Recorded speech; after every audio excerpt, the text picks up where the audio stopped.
ke dalam bab 6 yaitu Big M dan 2 fasa.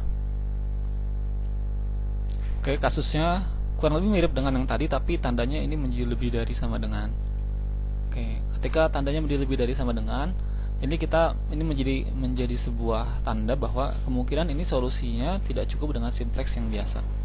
Mengapa seperti itu? Kita akan lihat. Kalau karena tandanya kurang dari, maka kita tambahkan X3 sebagai select. Tapi karena tandanya lebih dari, maka kita bubuhkan select, tapi tandanya karena ini lebih dari menjadi negatif. Karena ini kurang dari, maka tambah positif. Apakah setiap baris sudah mempunyai basis awal? X3 sudah, baris pertama sudah yaitu X3, baris ketiga sudah yaitu X5, tapi baris kedua ini belum ada. Maka kita perlu menambahkan satu buah variabel yang kita sebut sebagai variabel semu agar dia bisa menjadi basis awal. Oke, ini awalnya seperti ini ya. Tujuannya yaitu ini adalah X6. Dia berbeda dengan select. Kalau select itu memang ada dalam sebuah persamaan karena dia berfungsi menggantikan tanda kurang dari sama dengan. Tapi kalau variabel semu, dia sebenarnya tidak ada. Dia hanya dibubuhkan awal. Artinya nilai dia ini tidak boleh mempunyai nilai berapapun. Artinya variabel semu ini nilainya harus 0.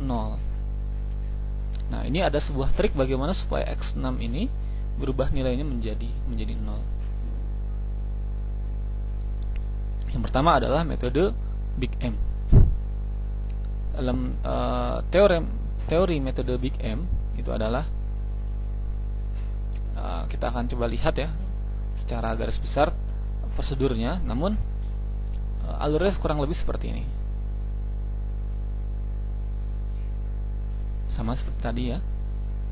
Nah, kita buat agar si X6 ini tidak mempunyai nilai, maka nilai Z ini di koefisiennya harus 0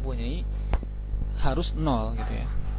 Agar 0, maka koefisien dari X6 ini haruslah negatif M. Kenapa negatif M? Karena tujuannya adalah Z-nya dimaksimumkan. Mungkin tidak kalau tujuannya memaksimumkan terus nilai X6-nya 1 misalnya.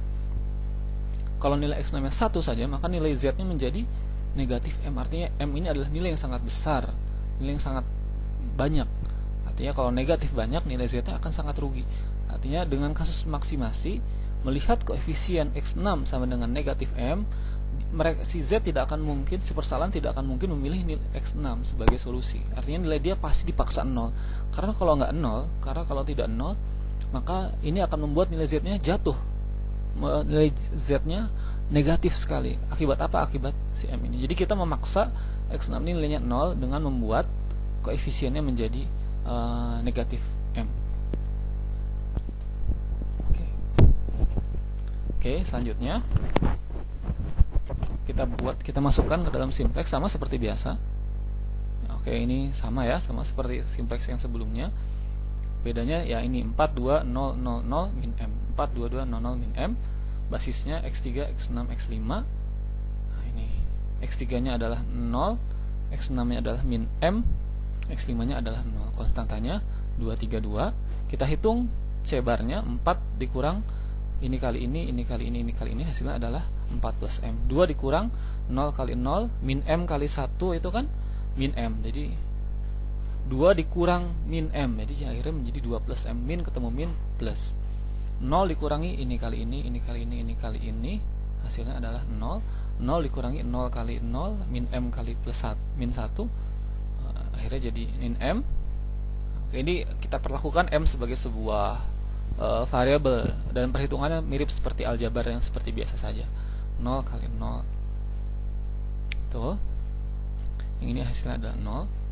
Berapakah nilai Z-nya adalah min 3M. Berarti nilainya sangat kecil dan tidak sesuai dengan tujuan, yaitu maksimumkan. Kenapa? Karena nilai M-nya ini masih mempunyai nilai yaitu si X6 ini nilainya 3. Nah, kita coba mencari bagaimana caranya supaya nanti seiring dengan proses nanti nilai M-nya itu nilai X6 itu akan 0 seperti itu. Oke, yang masuk basis yang mana? Kita lihat 4 plus M atau 2 plus M. M sama-sama bilangan yang besar, tapi ini dijumlahkan dengan 4 sehingga nilai lebih besar. Ini masuk basis, yang keluar basis 2 bagi 1, 3 bagi 1, 2 bagi 0, ya, 2, 3 bagi 1, 3, 2 bagi 0, hingga. Maka yang masuk basis adalah angka yang paling kecil, yang keluar basis adalah angka yang paling kecil, yaitu 3. Oke. Nah, kemudian iterasi kedua kita lihat ini seperti ini ya, kita pindah ke sini. Oke. Maka ini harus diisolir, ini 1 nilainya, maka ini menjadi 0. Sama seperti sebelumnya, kita pivot, caranya adalah baris 2 dikurangi baris 1 ternyata, supaya nilai ini menjadi 0. Menjadi seperti ini ya. Oke, ini. Maka yang menjadi basis siapa jadinya? X3 keluar basis, X1 masuk basis. Jadi X1 bertukar posisi dengan X3, konstantanya 4, X6 itu min M, X5 itu 0, ininya 2, 1, 2. Nilai C bar agak berubah nantinya. Ini jadi 0, 2 plus M, caranya persis sama. Anda tinggal menghitungnya. Maka Z-nya menjadi lebih baik, awalnya min 3M sangat kecil menjadi min M plus 8. Yang masuk basis selanjutnya siapa? Ternyata adalah yang paling besar dari sini adalah X2 ini. Kenapa? Karena ini semuanya negatif M kecil sekali ya. Sedangkan ini plus M besar. Ini masuk basis. Yang keluar basis adalah 2 bagi 0, hingga 1 bagi 1, 1, 2 bagi 1, 2. Maka kita pilih yang paling kecil seperti ini. Nah, selanjutnya masuk ke iterasi ketiga. Ini harus diisolir, nilainya menjadi 1 dan kawan-kawannya menjadi 0. Seperti ini ya. Sama, artinya caranya adalah baris 3 dikurangi oleh baris 2. Seperti ini. Ini juga fungsi tujuannya dihitung 1x2. Kita berubah ya, awalnya x6 keluar basis, x2 masuk basis, maka kita lihat x2 jadi masuk basis karena memang di baris 2 ini x2 lah yang terisolir. Fungsi tujuannya berubah ya. X1 4, x2 2, x5 nya 0. Nah, kita bisa melihat x6 akhirnya dia keluar basis. Berapakah nilai ininya masing-masing?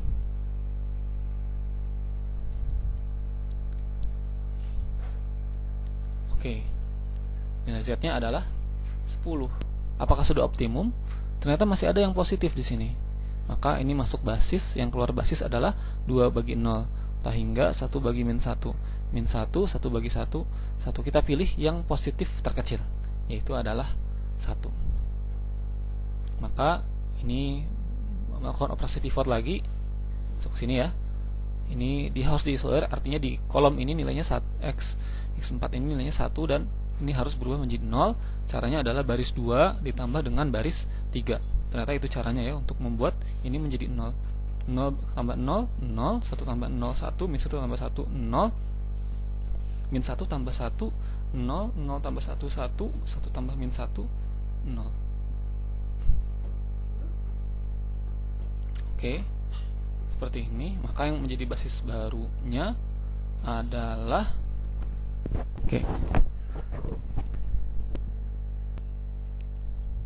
ya, X1, X2 dan X4 yang menjadi basis baru. Koefisiennya X1 adalah 4, X2 adalah 2, X4 adalah 0, konstantanya tentu berubah ya menjadi 2 dan 1. Z-nya fungsi tujuan relatifnya adalah 4 dikurang 4 kali 1, 2 kali 0, 2 kali 0, 0. Ini juga ya sama, 0 dikurangi 4 kali 1, 2 kali 0, 0 kali 1, hasilnya min 4, 0, ini 2, ini menjadi 0. Seperti itu. Maka nilai konstan berapakah Z-nya? Kita kalikan ya, 4 kali 2, 2 kali 2, 0 kali 1. Hasilnya adalah Z-nya sama dengan 12.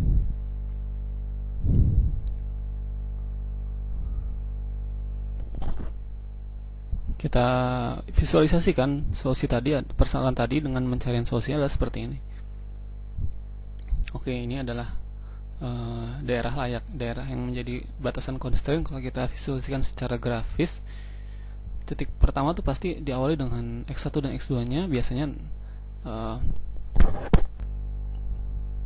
titik awalnya adalah 0,0, kemudian dia iterasi kedua dia bergerak ke titik 2,0, iterasi pertama dia dapat 2,0, iterasi kedua dia mendapatkan 2,1, dan iterasi ketiga yaitu iterasi terakhir dia dapatkan titik 2,2. Kalau kita cek dari tabel ke tabel, maka nilai X1 dan X2 nya akan bersesuaian dengan seperti perjalanan pencarian solusi ini.